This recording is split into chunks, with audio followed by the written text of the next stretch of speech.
Recording by Top Music Patna.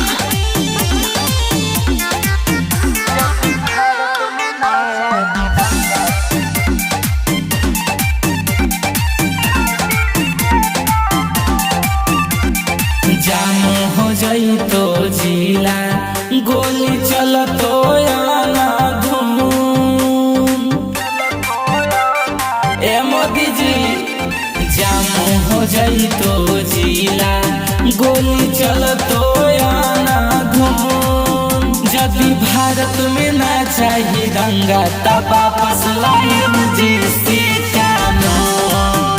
यदि भारत में ना चाहिए दंगा तब वापस लाइए जी कानून। ले लीजिए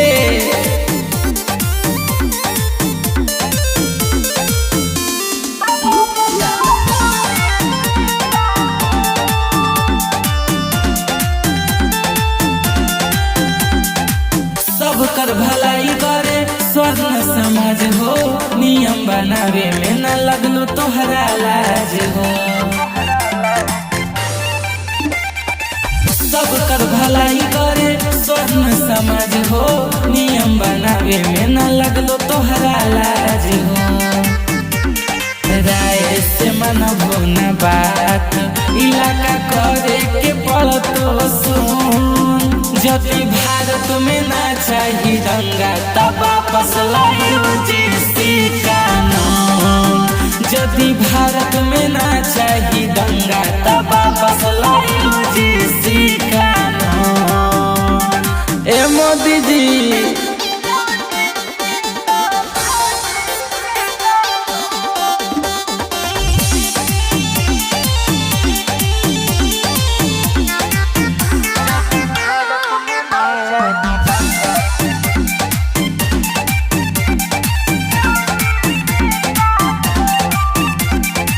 देहो जे सहारा ओकरा देहो तू ता छोट जी। 29 में मोदी जी अब घंटा मिलतो वोट जी। देहो जे सहारा ओकरा देहो तू ता छोट जी। 29 में मोदी जी अब घंटा मिलतो वोट जी। घरे घरे हथियारे अब उठतो करे के नहीं हो।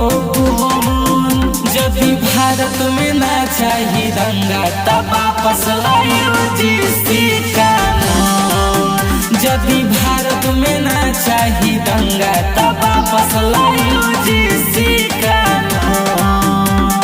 प्लीज मोदी जी आपसे रिक्वेस्ट है